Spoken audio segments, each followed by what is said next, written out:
Bronx.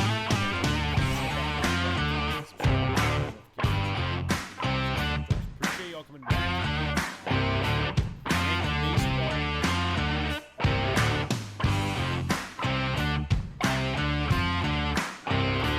What is going on, New York Yankee fans? Welcome back to another video on the Big Blue in the Bronx YouTube channel. Please hit that like button, comment, and subscribe to our post notifications so you know when a live stream pops or a video drops. Appreciate y'all coming back. We are at 925 subs as of this recording. So share this out to your friends. Do all the good stuff. 5 stars on Apple Podcast for Big Blue in the Bronx, as we are a total of 75 subs away from 1K, hoping to hit that by opening day. So please sub, do all the good stuff. Thank you guys for your support. Yankee baseball has officially begun. Obviously we're going to be seeing a lot of different things during this period of spring training, during this year's spring training, a lot of roster battles, whatnot. And I thought I'd get into a video that some people may or may not like, and, it's a topic that needs to be talked about here in Yankee land. And the question, which pertains to the topic, of course, is Gleyber Torres a long-term fit for the New York Yankees? So quickly, I'm going to give an overview on Gleyber Torres, and then we'll go into, why he could be a fit, the pros, why he may not be a fit, the cons, and then go into a verdict at the end, kind of still headlining those both sides, but, my verdict at the end, and I'll explain my philosophy and thoughts. So, first 2 years with the Yankees, 2 All-Star appearances. He was traded to the New York Yankees in the Aroldis Chapman trade, where they got Rashad Crawford back. There's a couple other guys they got back. I think they got Adam Warren back as well. There was a couple other prospects that really didn't work in that trade, but Gleyber Torres, I think, was the best product of that trade. And then nonetheless, the Yankees actually got Aroldis Chapman back via the free agent market, so it was quite interesting. But 2018, 2019, Gleyber Torres had some very good years to start his major league career. 271 and 278, 24 home runs and 38 home runs, so really good. 2020 and 2021 is really where it started taking a drop, and there are some questions about Gleyber Torres, like the player he is today. Is he still in that struggling phase, or is he still in that phase of he's actually a really good ball player, and he's made some improvements mentally, physically, and all that sort of stuff. But 2020, they positioned him full-time at shortstop, and he was an absolute train wreck. And you could say the same for 2021, and we really started to see the mental errors affect the effort there. And the Yankees did not move him to second base until late September, early October. By then, it was too late, because the Yankees, at that point, had lost in the playoffs against the Red Sox in the wild card game. And then 2022 came by. He played some very good second base. I think only played like 1 game at shortstop, but played very good second base. Obviously, DJ LeMahieu was hurt for a portion of the season towards the latter end. And Gleyber Torres actually struggled in the second half despite having a very good first half, and just questions with the consistency remain. So let's get into it. Also, some of the basics for the overview on Gleyber Torres. This year, he is earning about $9.95 million because of the arbitration settlement. And then next year, he's up for arbitration, and then he's a free agent in 2025. So, there is some background headline on that. Gleyber Torres, let's look up his age real quick just to also give you that. He is a total of 26 years old. So he's still young. He's still a pretty young player. But obviously, we'll go into everything that we have to headline. So, pros and cons, why he may be a fit, why he may not be a fit long term. Let's go in the pros first. So, he is very solid at second base defensively. I think last year, 2022-wise, was his best year defensively on the field, and really the analytics back that up as well. The stats, you take a look at the standard fielding according to Baseball Reference. He had a total of 7 errors, which is the lowest at a position, like, for instance, over 85 games for him in his career. And I would say, second highest fielding percentage of his career. But once again, the first highest happens to be going back to 2021, when he played only 19 games at second base. I'll go through it over right now. So 2018 at second base, 12 errors and 5 errors at shortstop. And then the next year, 2019, 11 errors at shortstop, 9 at second. So still going through some of those rookie defensive struggles. Then 2020, a total of, 9 errors at shortstop, then 18 errors at shortstop the next year, and 1 error at second base. And then 2022, 7 errors at second base and 1 at shortstop. But overall, he had the best year at second base. And, it's a good thing because, listen, we want the players on the Yankees to succeed. We really didn't want GLEYBER TORRES at at shortstop in 2021, but the Yankees decided to pigeonhole him there because they really didn't have a plan at shortstop. And then obviously the IKF stuff came along. But also with him being at second base, I'm just going to foreshadow something for you guys, leave it off as a cliffhanger to really the second half of this video is we have a lot of middle infielders right now. LeMahieu, IKF, Peraza, Volpe, all these different guys coming out of the system. And, is it smart to re-sign GLEYBER with all the logjam? We'll get to that. But solid defense at second base. And what I love about GLEYBER TORRES, when he's not being fucked around with, and, I give players rippings for certain things, and I also give the organization rippings for certain things as well.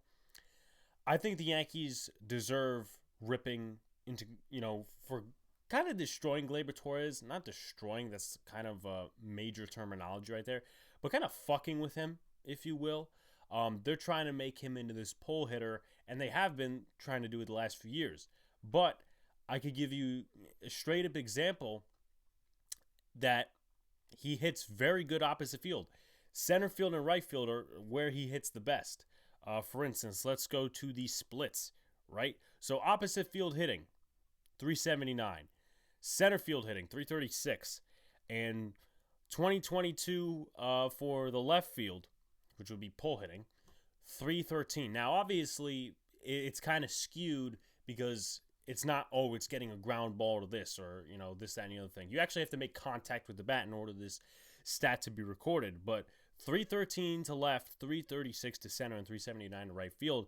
And, I am a guy, and this is just going to take away from the GLEYBER TORRES subject for a second, but I'm a guy that, I'm for banning the shift, right? Incentivize hitting a little bit, but also at the same time, I thought the shift was a major excuse for hitters like Joey Gallo and all these different guys not to hit to opposite side of the field. And GLEYBER TORRES, even though there are questions about his baseball IQ and his consistency and all these different things, he does well hitting the opposite field. And I don't think the Yankees should fuck with that. I get it. They put limitations on the shift this year, but I think that they should just leave that alone. Leave his swing alone. If you want to start fucking with swings and stuff like that, go try to fix Aaron Hicks' swing. Go try to fix Josh Donaldson's swing. Stop fucking with GLEYBER TORRES because mentally and emotionally that impacts a player. I'm just gonna leave it at that. But very good opposite field hitter, and as far as second base, he plays a stern second base defense. And also, by the way, before we go to the cons and why he may not be a fit here, if I'm missing something in terms of positives and negatives, include it in the comments. I always welcome commenting. So let's go to more of the cons. The effort and the consistency. Drop off in the second half of 2022. Let's take a look at stats by months, or really average by months. And I know a lot of people shit on the batting average, but you kind of have to go through it, right? So, March, April, 237. So we got off to a little bit of a rough start. Then started ironing out, 258 in May, 244 in June, July, 292. And then August, it was just boom, went down to 180. And then September, October, 323. Totaled out to 268 in the first half with a total of 14 home runs, 44 RBIs, 60 strikeouts. In the second half, 10 home runs, 29 RBIs, 69 strikeouts, 243 batting average. So the second half was a drop-off, and there are rumors, and a lot of people tend to make excuses. I don't want to make excuses for GLEYBER TORRES or any Yankee for this matter, but there were rumors apparently that he was included in trade talks for Pablo Lopez, right? And he let that affect him, apparently. First of all, that is a bullshit excuse. to let yourself go down like that, because you're not being a team player. And let's compare it to something, right? Gleyber Torres, he's included in trade rumors, and he just shits the bed hitting wise for the whole month of August, which is weak. I'm going to be honest. It's not just him. It comes from the leadership, Brian Cashman making excuses, Boone, Higgy, Michael King, that thing about the Astros. I'm not going to rant about the Yankees leadership in this video, but I'm just, including what's been going on these last few years. But let's go back to that comparison I was about to make. Gleyber Torres shits the bed with hitting in August because he's included in trade rumors. Aaron Judge, all the contract stuff that happened in April. They're not giving him the money. They offered him, what was it, $213 over 8 or something like that. He didn't like the deal. He sidelined the talks. He tabled the talks. Arbitration, all this other shit. Guess what Aaron Judge does? He hits 62 home runs and basically carries this team to first place in the playoffs. So that's just the mentality of two different players. Now, are you going to have an Aaron Judge? Are you going to have, on every team, you can have Aaron Judge 25, 26 of the Aaron Judges on the same baseball team? No. But I'm just saying, you could have more players that just, that stuff has to be put to the side. Gleyber Torres, in my opinion, should have just said, hey, you know what? If they want to trade me, if they want to sit there and think I'm no good and trade me for a pitcher, let me just do better than I did in the first half. But, I think sports are becoming weak. But Gleyber Torres, I just didn't like that when I heard that.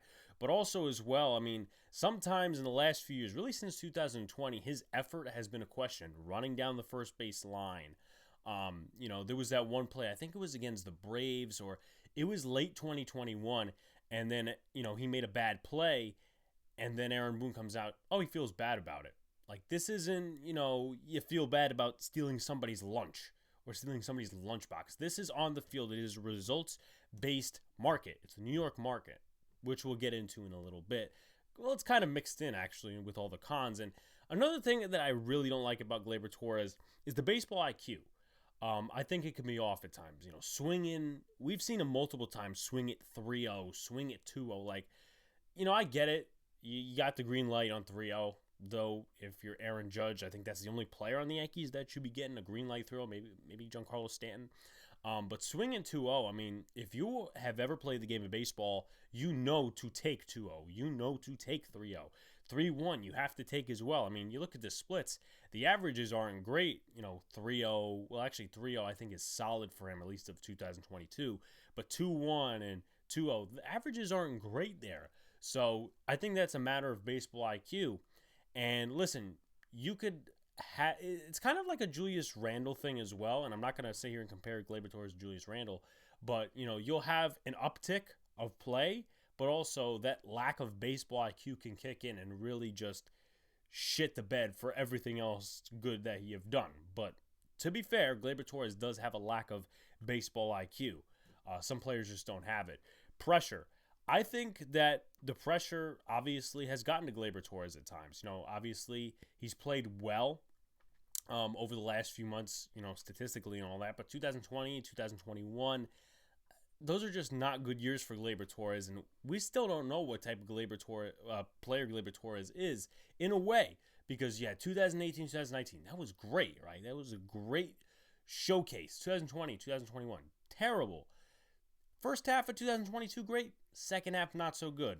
And we know why, obviously, the supposed excuse for the second half completely just going down in the flames.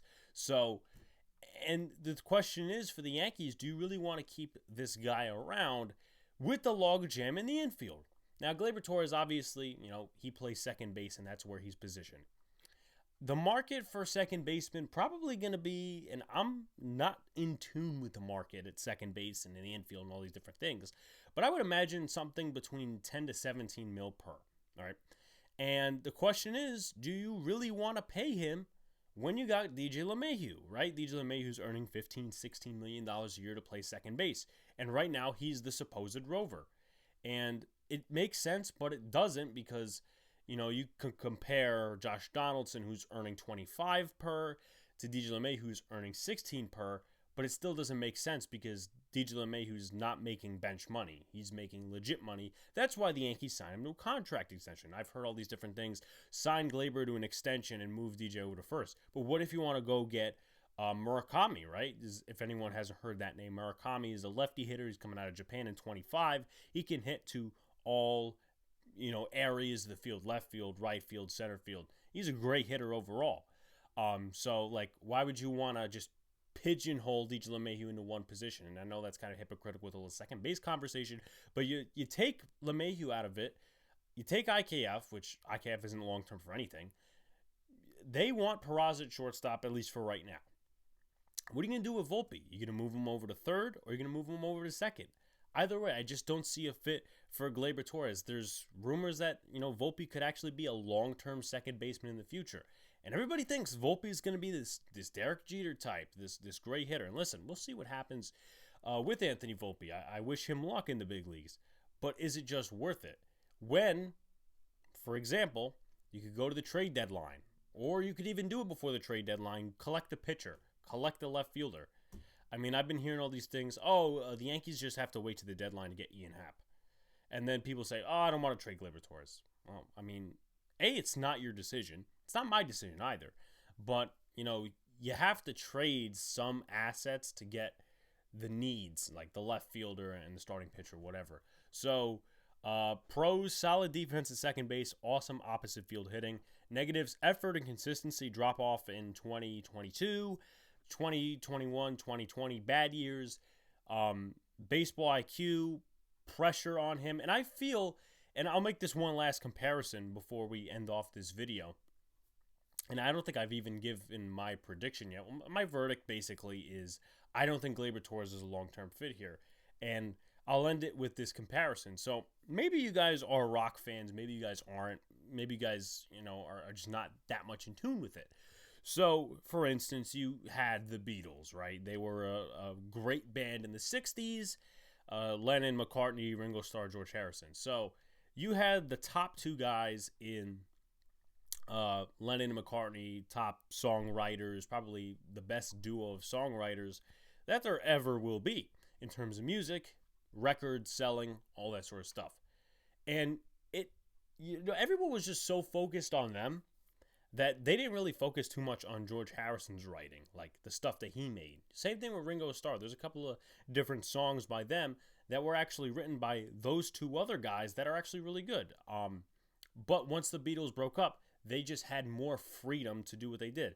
Ringo Starr has the all-star band, and George Harrison, before he died, was actually a really good solo artist. My Sweet Lord, all these different albums that he had solo-wise. And listen, John Lennon and Paul McCartney had their fair share of solo projects as well.